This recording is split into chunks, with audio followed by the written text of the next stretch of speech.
Konnichiwa, what's up everyone, it is I, TheDomotaku, and today we talk about Horimiya. Let's get started. So just recently, the Horimiya anime ended with 13 episodes, and I have to say to that, good job Cloverworks. I was surprised by the ending if you are a manga reader, and as you all know, I collect the manga. I ironically finished Horimiya twice this year for 2021. I finished the anime and I finished the manga. So that's mind-blowing. And honestly, if you don't know, Horimiya's manga has been going on for quite some time, actually. It's been going on for like about a lot of years. So for the manga to end the same time as the anime is just mind-boggling. So if you've read the manga and you've seen the anime, then you know what I'm talking about. But we will be talking mostly strictly anime in the first part of this video, and then manga in the second part of this video. But first, let's talk about the anime. So far the anime done by Cloverworks, really good, amazing. The opening was great. The art and the style was surprisingly really well constructed to match the manga style. And honestly, when I was watching the anime, this feels just like the manga, but just colors, animated, voice acting, the works, all the voices sounded really nice. The colors was matching as well, as all good. The anime was great. It was a really great time re-experiencing Horimiya from episode 1, from the very start again to volume 1, because I read this thing like so damn long ago, so it's been quite some time. So the anime was a nice refresher and a nice just recollection nostalgia of the whole beginning of the series, and to the end of the series, episode 13, with the graduation. So of course, in episode 13, we start off with everyone cleaning out their lockers. You have this funny joke with Iura borrowing CDs and then having to take them back home and making Hori carry everyone's bags because she's very reliable. And aside from that, we also have just the whole ending of everything. You have so many like story points being finished in this episode, in this conclusion. You have Sakura and her confession, and then you also have Remy and the student council, and them like, you know, thinking about going on a trip together after they graduate and stuff. And then you also have this other what if scenario, you know, Miyamura just reflecting on this whole series and just like, you know, what if I did meet Hori? What if things did play out differently? But in the end, what's happened has happened, and he is with Hori, and he's had a great high school life, and he acknowledges his past self on the rooftop after the graduation ceremony, where he sneezes in the middle of the crowd, and that was hilarious, honestly. If that happened in real life, I would probably laugh too. I just don't want it to be me though. Overall, really nice conclusion. Everyone graduates, and that's pretty much the end of it. You have this funny scene where Kyosuke is greeting Miyamura and Hori at school, and it's pretty funny. And then Iura gets picked up by his little sister, and then she sees this whole different side of him at school where he's very loud and noisy, but at home he's kind of like quiet and chill. That was an honestly funny scene. And aside from that, it ends with Hori and Miyamura going out to celebrate, and that was it. I was just like, that's pretty good. I mean, what else do you expect from high school slice of life romance anime where, you know, the whole ending is pretty much the graduation, but, you know, that's it. There's nothing more after that, to my knowledge, unless, you know, manga stuff. But I have to say, the anime was pretty solid. I think I gave it an 8 out of 10, I believe. Now, be talking to the whole anime itself, the anime isn't perfect, okay? As a manga reader, this might sound biased, but they obviously cut out a lot of stuff in the anime, and it makes sense because this is like 16 volumes of 5+ years of content and stuff, and they can't fit everything in a 12 or 13 episode anime. I was wondering how they were going to cover things, how they were going to end things for this season, if we get a second season and stuff, like those kind of things. But no, they went from 1 to 13 and finished the whole series. And I'm just like, okay then, that's pretty good. So you can kind of tell, because Horimiya has a wide range of characters. You can tell from the opening and just like how many characters we've met overall in this anime. But of course, a lot of characters that appear don't get screen time and don't get appearances that much as the main cast. When I say the main cast, I mean mostly Hori, Miyamura, his circle of friends, and that's about it. Because of course you can tell like some characters have less scenes or less, you know, interactions with Miyamura in the anime. Of course they happen in the manga, but in the anime they cut that off. One character in particular that's one of my favorites is Sawada. Now, Sawada's character I really like a lot in the manga because there's so many interactions with her and Hori and Miyamura. And then the anime itself, I believe she's only appeared like 3 or 4 times in the anime.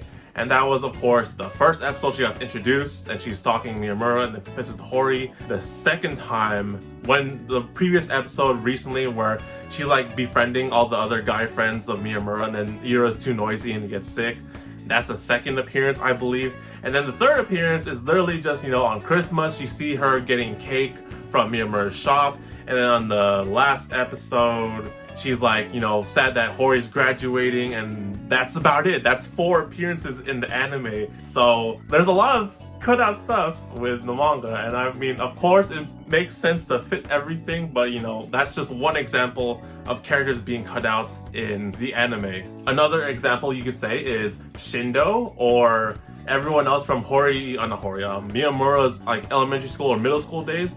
Like, yes, we had that one episode where we met the bully with the rabbits and stuff, and like he kind of like distanced himself from Miyamura, but he actually kind of befriended him in a bit. That was like his one episode, and like, well, that's his second or first appearance in the anime. And then sure, afterwards he had his one scene with Shindo where they go to McD's together, or then on one, like I said, the Christmas episode, the winter episode, like you see him at home chilling sick with his pets and his older brother. And then I don't think we saw him in the last episode in the graduation. I don't think so. So like, yeah, that's like 1 to 3 appearances in the anime.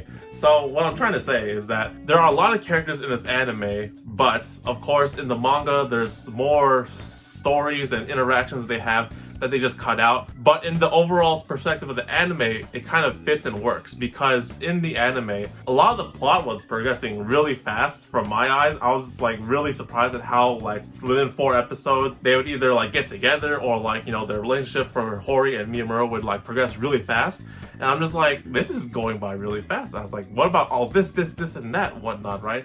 And of course, that's kind of like the other side character stuff from the manga that I remember. So in a sense, the anime really focuses a lot on Hori and Miyamura's relationship, and mostly that's about it. Of course, you had the whole, sometimes you'd have scenes with Sakura or Ishikawa or Remy and Sakura or Sengoku some of the times, but most of the time it always goes back to Hori and Miyamura.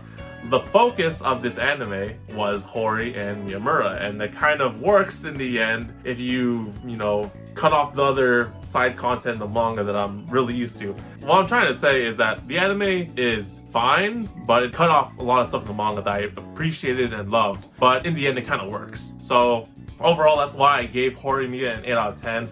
If you don't really mind the cut content you read in the manga, then it's still a pretty fine adaptation, because they went from beginning to end, and the relationship clearly progresses throughout the whole series for Hori and Miyamura. And you get to see the occasional side stories with the other characters like Sakura and Remy and all them, and it was still pretty good. And the feel of Horimiya was pretty similar to what I get in the manga, because the manga, if you don't know how the manga is formatted, like there's a lot of like stuff that happens per episode. You'd have one episode where you're having like this scene, and then it ends, and then it cuts off to a different characters or different scene or whatever. And like that's how it feels like in the manga. The manga chapters are not that long. They're like maybe 1 to 15 pages per chapter around the sorts, and then it would just jump to some other scene or whatnot and go off from there. And actually what I realized when I'm looking through the manga and the anime is that they pulled many different scenes from the volumes and just put them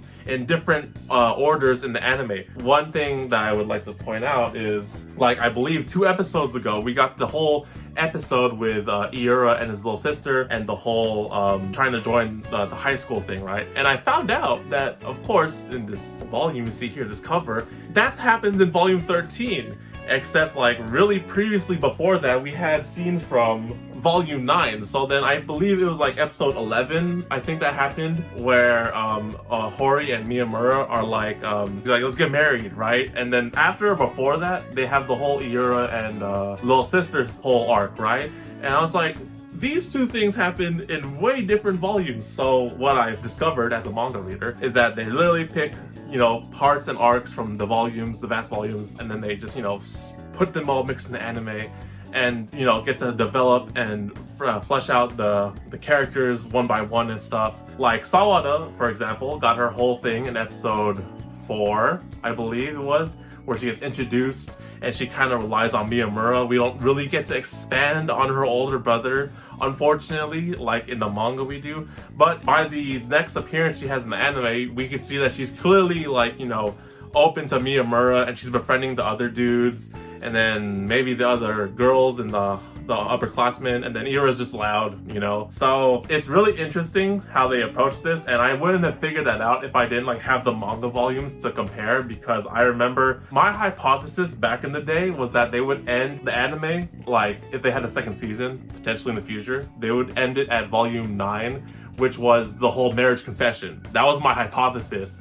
And it did the marriage confession, but then it was like on episode 11, I think. So I was like, oh shoot, there's still more after this. Like, what would they do after this? So, but then of course, you know, we already know how it ends. And like, it's still pretty good. So I honestly, like, it's interesting how they approach the anime, and I give them props for that. But if you like the anime, then the manga is a really nice way to continue and find out these other things that happen and get more to the side characters and other interactions that they have.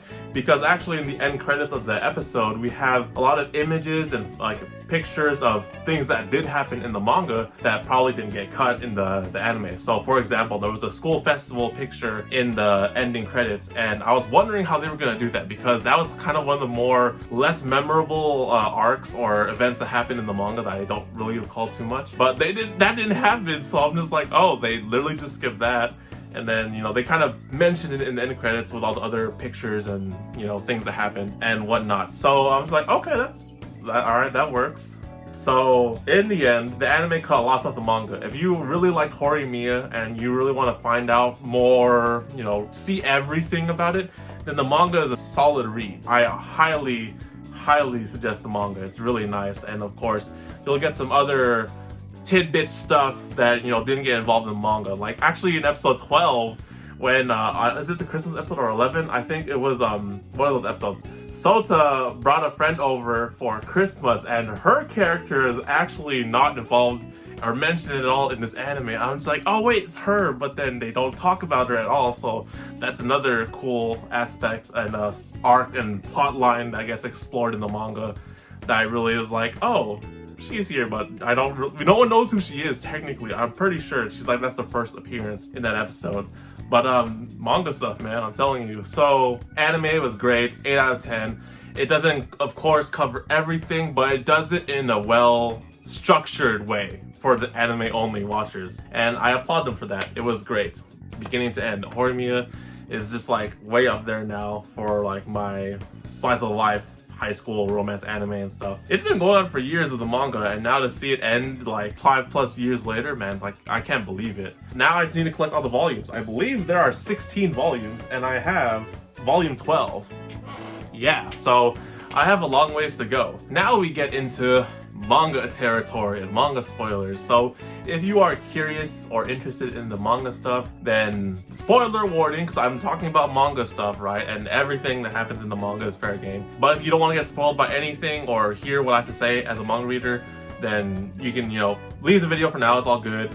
And catch the manga, read it and see what you like about it and catch up with everything, and then come back here. But you have been warned for manga spoilers. So they literally skipped volumes 10 through 16 in episodes 11 through 13. I was like, whoa, that's a big whoa in my opinion. So, like I said in the anime focused talk, right? I believe it was episode 11 or 12 where the marriage confession happens, right? And that's literally the end of volume 9. I was just like, okay, how, like, are they gonna cut the anime and then, like, you know, do a second season in the future, or what? What's the plan? No, they literally just skipped through volumes 10 plus thing, and then 16, which is the current volume. The manga ending is literally the graduation, and I just read it, and to see the anime do it just now, I was just like, wait, so they literally skipped everything. And my mind was blown in the way that it works, but I was just like, oh man, so they really just gonna cut off everything else, because there's so many interactions and so many plot lines and other things that happen in the manga that I enjoyed, and of course it wouldn't fit in the way that the anime is structured and formatted, but that works. So yeah, that's how I felt when I first saw the ending for the anime. And reading the manga ending like a few weeks, months back, it was like, it kind of felt like it ended abruptly, but I mean, it kind of fits. Like, you know, beginning of Horimiya, when I picked up the series, I was like, you know, how is this manga gonna end? What is their plan? And then they literally have the graduation. And actually, before the graduation chapter, they have a big bunch of what ifs and 10 years after chapters involving Sota and everyone else. And I was just like, oh, this is cool. This is nice insight, because I was just like, well, we didn't actually get to see what happens there, but we get like a tidbit of like, you know, all the other characters, like the kids growing up, or like past backstories and whatnot, like Kyosuke and Hori's mom. And that was neat stuff, I admit. I mean, it was kind of like right before the actual final chapter of Horimiya, so I was just like, okay, why are we getting this stuff? Did we like flash forward 10 years in the future or something like that? And then now we're gonna go be 10 years in the future and stuff. I was like, what is this? And then no, it's just focused on Hori's little bro. And I was like, oh, okay, but it's still pretty cool insight. Like, all the other side stories that they include in the manga are neat, and to see them get cut off in the anime, it left us thinking at first, but in the end, like, I'm trying to review this as just the anime itself, it makes sense because they literally finished the whole series in 13 episodes while cutting off a lot of the stuff in the anime. Of course, when I was rewatching the anime, all the characters are still likable. Of course, everyone didn't get development and interaction or get fleshed out as the more important ones, but they're still likable, and I still like the group of friends and the circle they created. Another person I believe that got cut off was I can't remember his name. Is it Yanagi? The one with the glasses and he can't see. Like, he got introduced in that one episode where he confessed, and then he kind of like, you know, joined the friend circle and stuff, and he's around, and you know, it was like, yeah, it kind of fit, but then like they don't really build off too much out of that.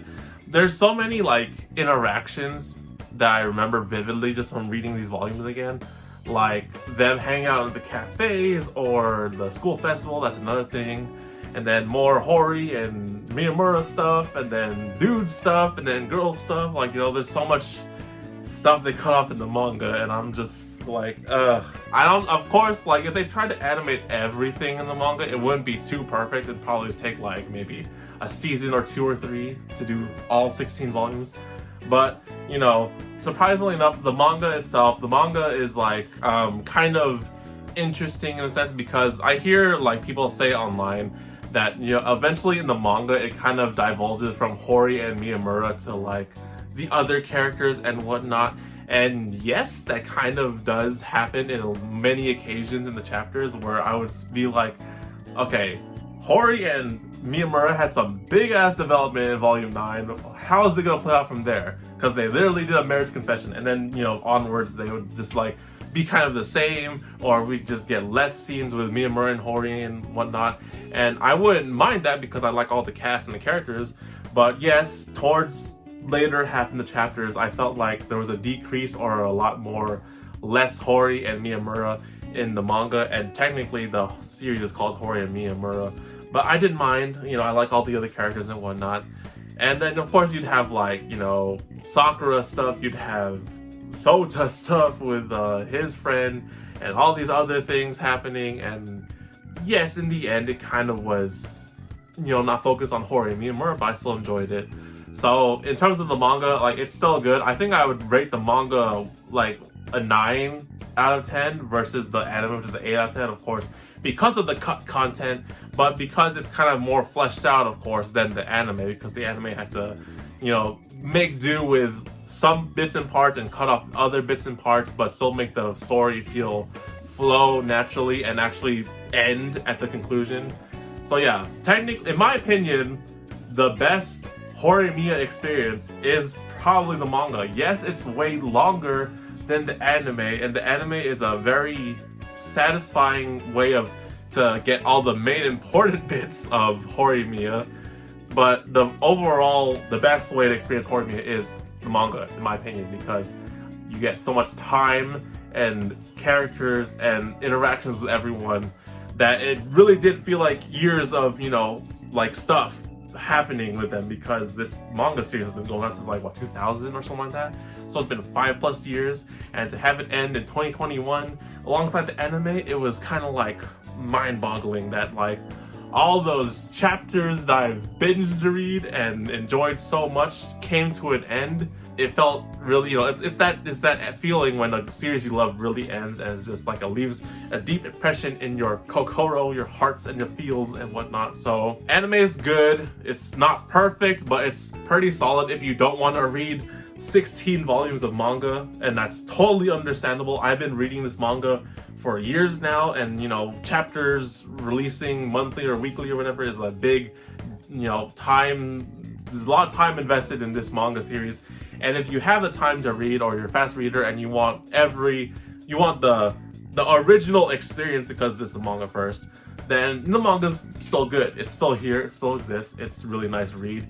You can really watch the anime and then go into the manga, and you probably have to start from volume 1 because they probably cut stuff from volume 1 onwards, so that's all up to you. Let me know in the end what you guys did. I don't know if all the people, the only anime watchers are here, but if you read the manga and you watched the anime, let me know your thoughts about the anime series or the manga and the ending if you want to. But overall, anime was good. The manga is a little bit better because of, you know, and both of them ended in the conclusion, and that's surprisingly it for Horimiya.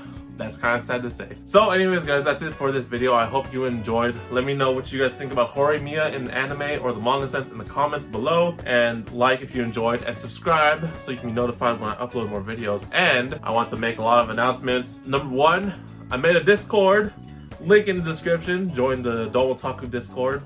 Number 2, memberships are live, so you want to join the membership and support me, TheDomotaku, then find the link in the description or press the join button in my channel.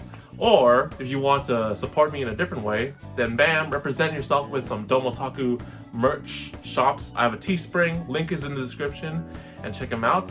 And that is it, everyone. Thank you all. I will see you all on the next video on the TheDomotaku channel. Take care, guys. See you later. Show me what you got, you assassin, you? Do I have a catalyst, you? Where are you?